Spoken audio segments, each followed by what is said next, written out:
Dear students, I, Professor Bharti Karare, lecturer, Computer Department, NIT Polytechnic, welcomes you in this online practical session of C programming language. Today we will see practical number 8, implement loop control statements in C using for loop. Practical outcomes. After watching this video, we will be able to implement loop control statements in C using for loop. मतलब ये video देखने के बाद, ये practical perform करने के बाद हमें loop control statements for loop use करके इम्प्लीमेंट करते आएगा, मतलब क्रिएट करते आएगा, उसको परफॉर्म करते आएगा. इसके अंडर हमें दो प्रोग्राम्स को एग्जीक्यूट करना है. तो ये प्रैक्टिकल परफॉर्म करने के बाद हम प्रोग्राम लिख सकेंगे जिसमें ऑड नंबर्स 1 to 100 को सीरीज में डिस्प्ले करना है.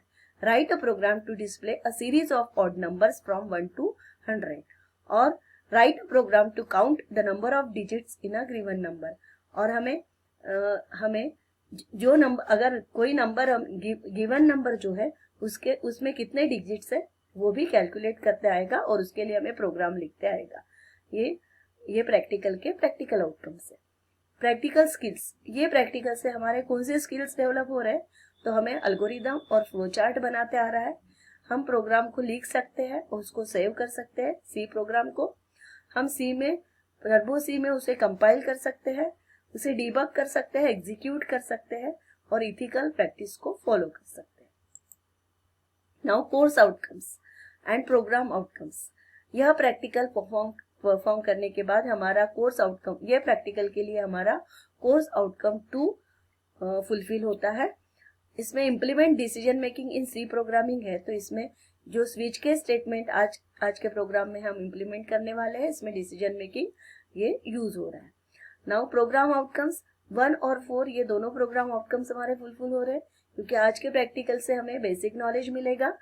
आज के प्रैक्टिकल से हमारा मतलब ये प्रैक्टिकल परफॉर्म करने के लिए कंप्यूटर या इंजीनियरिंग टूल लग रहा है. एक्सपेरिमेंटेशन मतलब ये प्रोग्राम को एग्जीक्यूट कर रहे हैं, हम उसको टेस्ट कर रहे हैं, मतलब आउटपुट ले रहे हैं, इसका मतलब टेस्टिंग परफॉर्म. Practical significance. ये प्रैक्टिकल का इम्पोर्टेंस ये है कि हमें सी प्रोग्राम लूप के लिए फॉर लूप यूज करके किस तरीके से हम इम्प्लीमेंट कर पाएंगे. This practical is useful for students to understand the use of loop statement. ये प्रैक्टिकल से हम लूप स्टेटमेंट को कैसे यूज करेंगे ये समझ में आएगा. For a loop is a repetition control structure that allows you to efficiently write a loop that needs to execute a specific number of times. मतलब ये रिपीटेशन कंट्रोल स्ट्रक्चर है, मतलब एक ही एक्टिविटी अगर हमें नंबर ऑफ टाइम्स रिपीट करना है तो उसके लिए हम फॉर लूप का यूज करते हैं. और ये है आज के प्रैक्टिकल का significance. Practical significance. Now loop control statement क्या होता है? तो लूप मतलब रिपीटेशन ऑफ एक्टिविटीज, उसमें स्टार्टिंग और एंडिंग पॉइंट सेम होता है. मतलब जैसे यहाँ से स्टार्ट करके हम घूम घाम के फिर से वही आते हैं, जैसे यहाँ से स्टार्ट करके अगर फिर से घूम के हम वही आते हैं तो that is a one loop. That is also called as iteration. इस तरीके से हम एक एक्टिविटी परफॉर्म करके फिर से यहाँ आते हैं, फिर से दूसरी एक्टिविटी परफॉर्म करते, तीसरी एक्टिविटी परफॉर्म करते. So in that way number of times हम एक ही काम को रिपीट करते हैं. So that's why it is also called as iterative statement भी हम उसको बोलते हैं, इसको रिपीटेटिव स्टेटमेंट भी बोलते हैं. और इसका स्टार्टिंग और एंडिंग पॉइंट जो होता है वो सेम होता है, वहीं आके वो लुकता है. तो loop control statements in C are used to perform looping operations until the given condition is true. जब तक हमारी कंडीशन ट्रू नहीं मिलती हमें, तब तक हम ये प्रोसेस को रिपीट करते हैं. Control comes out of the loop statements when condition becomes false. जब हमारी कंडीशन फॉल्स होती है तब हम लूप से बाहर निकलते हैं. 3 टाइप्स के लूप कंट्रोल स्टेटमेंट्स है सी में, फॉर, व्हाइल और डू व्हाइल. उसमें सबसे पहले हमारा फॉर है. फॉर लूप का सिंटेक्स है कि ब्रैकेट फॉर लिखते हैं हम स्मॉल लेटर में, उसके बाद कंटिन्यूअसली इमीडिएटली बाद ब्रैकेट लिखेंगे और ब्रैकेट में इनिशियलाइजेशन होता है, देन सेमीकोलन, कंडीशन लिखते हैं, देन सेमीकोलन, इंक्रीमेंट और डिक्रीमेंट लिखते हैं, देन ब्रैकेट कंप्लीट और इसके बाद सेमीकोलन नहीं होता है, देन ओपनिंग करली ब्रैकेट. उसके बाद जो ब्लॉक ऑफ स्टेटमेंट्स है वो कंडीशन अगर ट्रू है तो जो स्टेटमेंट को हमें एग्जीक्यूट करना है वो लिखते हैं और एट द एंड ये करली ब्रैकेट को हम क्लोज करते हैं. So that is the syntax of for loop.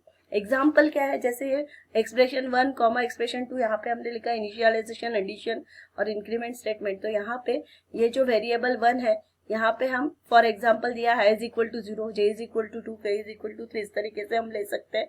Then condition checking के लिए हम greater than, less than, equal to, इसके साथ हम कंडीशन को यहाँ चेक करते हैं। ये जो काउंटर हमने लिया है उसी के साथ हम कंडीशन चेक करेंगे। एंड देन थर्ड वेरिएबल में उसको 1 से बढ़ाना है, 2 से बढ़ाना है, 3 से बढ़ाना है, मतलब एक प्रोसेस रिपीट हुई, 2 प्रोसेस रिपीट हुई, इसके लिए इंक्रीमेंट या डिक्रीमेंट काउंटर हम यहाँ पे यूज करते हैं। सो this is the for loop का सिंटेक्स है। उसका एग्जाम्पल है कि जो भी काउंटर हम यहाँ लिखते हैं उसको इनिशियलाइज करते हैं हम, INT मतलब उसका डेटा टाइप हम डिफाइन करते हैं, सबसे पहले डिक्लेयर करते हैं। तो इंटीजर इज i, ये i का जो डेटा टाइप है वो इंटीजर है। फिर हमने फॉर लूप में उसको i इज इक्वल टू पहले इनिशियलाइज किया, मतलब इसकी वैल्यू स्टार्टिंग में 0 ली, फिर हमने सेमीकोलन मतलब एक स्टेटमेंट हो गया। दिस इज द सिंटेक्स, हमें जैसे कि वैसे ही लिखना है। i इज लेस देन 10, जब तक i लेस देन 10 है तब तक ये लूप को एग्जीक्यूट करेंगे हम। एंड देन एक लूप होने के बाद i प्लस प्लस उसको इंक्रीमेंट करेंगे। अब ये कैसे एग्जीक्यूट होता है कि for i is equal to 0, अब i की वैल्यू कितनी है, 0 है, वो 0 को हम i की वैल्यू को चेक कर रहे हैं, it is less than 10, less than 10 है मतलब रिजल्ट ट्रू आ रहा है, कंडीशन फुलफिल हो रही है। तो इसलिए हम कहाँ जाएंगे, ये लूप में एंटर करेंगे। लूप में क्या लिखा है, printf%di, मतलब हमने i की वैल्यू को प्रिंट किया। अभी हमने ये लूप क्लोज हो गया, फिर से हम कहाँ जा रहे हैं, यहाँ पे जा रहे हैं, यहाँ control i is equal to i plus 1। अभी ये एग्जीक्यूट होने के बाद हमने प्रोसेस को 1 से बढ़ाया, अभी i की वैल्यू कितनी हो गई, 1। अभी 1 को हम फिर से चेक कर रहे हैं, it is again less than 10। फिर से हम लूप में गए, फिर से i की वैल्यू को प्रिंट किया, अभी i की वैल्यू कितनी है, 1 प्रिंट किया। अभी फिर से हम यहाँ थर्ड काउंटर पे गए, इंक्रीमेंट, फिर से i की वैल्यू इंक्रीमेंट की, अभी i की वैल्यू कितनी हो गई, 2, again it is less than 10। फिर से हम ये लूप को एग्जीक्यूट किया, अभी i की वैल्यू हमने 2 प्रिंट करी, फिर से हम यहाँ गए। इस तरीके से जब तक हमारी i की वैल्यू लेस देन 10 नहीं होती है, 10 तक नहीं जाती है, तब तक हम ये लूप को रिपीट करेंगे।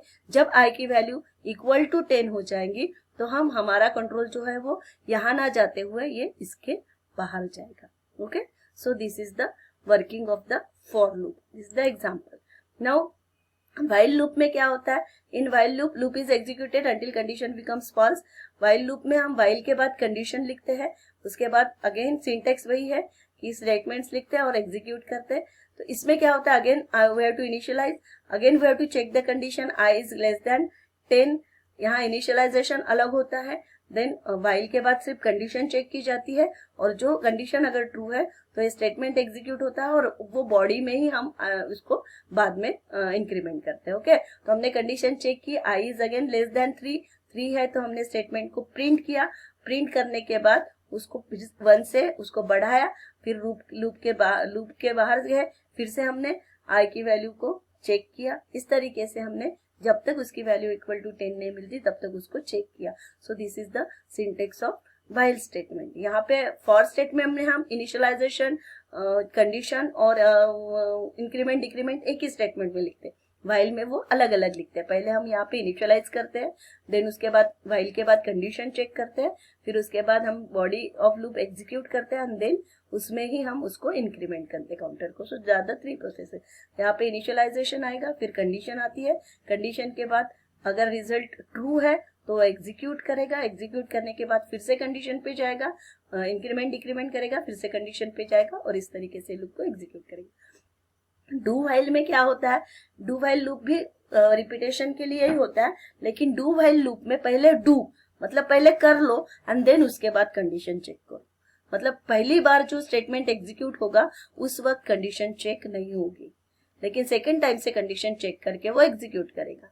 तो बिफोर डू लूप में पहले एग्जीक्यूट करता है पहला स्टेटमेंट, एंड देन कंडीशन को वो चेक करता है। तो डू लिखते हैं पहले, डू के बाद ओपनिंग क्लोजिंग करली ब्रैकेट, उसमें स्टेटमेंट्स लिखेंगे वैसे जैसे वाइल लूप में लिया है। लेकिन ये कंडीशन जो है वाइल के बाद की कंडीशन, ये हमने ये लूप क्लोज होने के बाद लिखा है, और यहाँ पे सेमीकोलन आता है।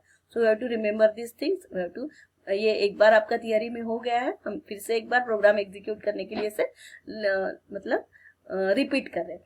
अभी हमने इनिशियलाइज किया, फिर डू प्रिंटफ, आई की वैल्यू हमने प्रिंट की, वैल्यू ऑफ आई, अभी आई की वैल्यू कितनी है 1, इसलिए यहाँ मैसेज क्या आ गया, वैल्यू ऑफ आई इज 1। अभी हमने इसको इंक्रीमेंट किया और इंक्रीमेंट करने के बाद लूप के बाहर निकले और हमने कंडीशन चेक किया कि i की वैल्यू ये लेस देन 4 है क्या और ग्रेटर देन 2 है क्या। लेकिन अब ग्रेटर देन 2 नहीं है और लेस देन 4 है, लेकिन ग्रेटर देन 2 है क्या, नहीं है। तो ग्रेटर देन 1 ग्रेटर देन 2 नहीं है फिर भी, लेकिन ये कंडीशन पहले प्रिंट कर ले, बाद में हम कंडीशन चेक कर रहे हैं, इसलिए यहाँ पे आउटपुट में 1 आएगा। ओके, सो इन दैट वे 4 तक ये लूप प्रोसेस कंप्लीट होगा और वो एग्जीक्यूट होगा। इसके लिए देखो इनिशियलाइजेशन होता है, फिर पहले कंडीशन हम एग्जीक्यूट करते हैं, फिर कंडीशन चेक करते हैं, ट्रू है तो कंडीशन को रिपीट करते हैं। So now difference between do while loop में क्या है, यही है कि पहले वाइल लूप में हम पहले कंडीशन चेक करके देन एग्जीक्यूट करते हैं। डू लूप में फर्स्ट टाइम पहले हम एग्जीक्यूट करते process and then we have to check the condition. Okay, now next अभी एड ऑड नंबर्स को हमको सीरीज ऑफ ऑड नंबर्स को प्रिंट करना है ये प्रोग्राम में। उसके लिए हमें लॉजिक ध्यान में रखना है। ऑड नंबर्स कौन से होते हैं, 1 3 4, ये ऑड नंबर्स है जिसका मतलब 2 से डिवाइड करने के बाद जिसका रिमाइंडर 0 आता है, रिमाइंडर 0 नहीं आता है, वो है हमारा ऑड नंबर। इसलिए हमने यहाँ पे फॉर लूप यूज किया और ये हमें 1 to 100 तक के ऑड नंबर फाइंड आउट करना है, मतलब हमें प्रोसेस रिपीट करना है मल्टीपल टाइम्स, इसलिए हमने फॉर लूप यूज किया। फॉर लूप में उसके लिए एक काउंटर लिया, काउंटर को 0 से इनिशियलाइज किया, उसको चेक किया कि इट इज लेस देन और इक्वल टू 1 to 100 के बीच में है तो 1 है कि 100 है, देख लिया, चेक किया, फिर उसको प्लस किया। ओके, इक्वल टू 100 तक के हमने उसको चेक करना है, लेस देन और equal to 1। If c is modulus of 2 not equal to 0, अब c को हमने 2 से डिवाइड करने के बाद अगर वो नॉट इक्वल टू 0 आता, मतलब रिमाइंडर अगर 0 नहीं आता है तो वो ऑड नंबर है, अगर रिमाइंडर 0 आता है तो वो इवन नंबर है। लेकिन यहाँ पे रिमाइंडर 0 नहीं आता है तो वो ऑड नंबर है, इसलिए हमने ऑड नंबर के लिए लॉजिक लिखा। यहाँ पे ऑड नंबर्स देखो दिख रहे हैं। फॉर लूप का भी लॉजिक यहाँ पे एक्सप्लेन किया हुआ है कि किस तरीके से फॉर लूप एग्जीक्यूट होता है, और ये हमें हमारे इसका आउटपुट है कि 1 2 3 4 5 अप टू 99 तक के हमें 1 3 5 9 ये ऑड नंबर्स को प्रिंट करना है। ओके, तो उसके लिए हमें प्रोग्राम एल्गोरिदम लिखे हमने, स्टार्ट डिक्लेयर सी टाइम, जो प्रोसेस वहां पे है उसका फ्लो चार्ट भी यहाँ पे ड्रॉ किया हुआ है। नाउ उसका प्रोग्राम लिखा हमने कि यहाँ पे जैसे सिंपल प्रोग्राम है, सी काउंटर लिया, देन उसको ऑड नंबर मैसेज प्रिंट किया, फिर C is equal to 0, it is less than equal to 100 तक चेक किया, प्लस किया, एंड नॉट इक्वल टू 0 है तो सी को प्रिंट किया। तो इस तरीके से हमने इतने नंबर्स को प्रिंट किया। नाउ सेकंड हमारा प्रोग्राम है to count the number of digit in a given number. अगर कोई ये पर्टिकुलर नंबर दिया है तो इसमें डिजिट कितने हैं, 1 2 3 4, ये हमें ये प्रोग्राम के थ्रू फाइंड आउट करना है। उसके लिए हमें लॉजिक यूज करना है। इसके लिए हम क्या लॉजिक यूज कर रहे हैं कि जो नंबर है उसको हम एवरी टाइम 10 से डिवाइड करते जाएंगे, जब तक वो नॉट इक्वल टू 0 रहेगा तब तक हम उसको डिवाइड करेंगे, इंक्रीमेंट करेंगे, वो प्रोसेस को रिपीट करेंगे, तो हमें ये काउंट मिलेगा। So this is the logic. Now we have to execute the program. अभी ये प्रोग्राम लिखा हमने, count is equal to 0, enter the number enter किया, वो नंबर एंटर को 0 less than not equal to 0 तक हम उसको चेक कर रहे हैं, नॉट इक्वल टू 0 है इसलिए n बाय 10 करेंगे, वो काउंट को इंक्रीमेंट करेंगे और n में वो काउंट रहेगा और काउंट प्लस करते जाएंगे और हम काउंट में जितना नंबर रहेगा उसको हम प्रिंट करेंगे। Okay, so in that way count की वैल्यू हम प्रिंट कर रहे हैं। Now we have to execute the program. अभी इसको हम एग्जीक्यूट करके देखते हैं। इसके लिए हमें टर्बो सी में जाना होगा। टर्बो सी में जाने के बाद हम प्रोग्राम को ओपन करते हैं, न्यू में जाके प्रोग्राम को टाइप करते हैं, .c से सेव करते हैं एंड देन उसको एग्जीक्यूट करते हैं। अभी हमें यहाँ क्लोज करना है, फाइल ओपन करते हैं। हम कौन सा प्रोग्राम एग्जीक्यूट करना है, हमें सीरीज का, मतलब ऑड इवन सीरीज, तो सीरीज ऑड सीरीज का, इसलिए आर सीरीज नाम से कुछ प्रोग्राम है क्या देखते हैं, उसको एंटर करते हैं। Okay, series of odd numbers, वही लॉजिक लिखा हमने, i is less than equal to 100, और उसको हम कंपाइल कर रहे हैं। अभी कंपाइल करने के बाद उसको रन कर रहे हैं, और रन करने के बाद देखो इवन ऑड नंबर्स प्रिंट हुए। ओके, देन यहाँ पे ये /t देके हमने टैब देके उसको प्रिंट किया। सेकेंड प्रोग्राम हमें देखना है। सेकेंड प्रोग्राम कौन सा था हमारा, कि काउंट, तो हम यहाँ डिजिट काउंट के लिए कोई प्रोग्राम है क्या, वो एंटर करते हैं, काउंट डिजिट, उसको एंटर करेंगे, उसको अगेन हम कंपाइल करेंगे, कंपाइल करने के बाद एग्जीक्यूट कर रहे हैं, रन कर रहे हैं, और रन करने के बाद हम एंटर डिजिट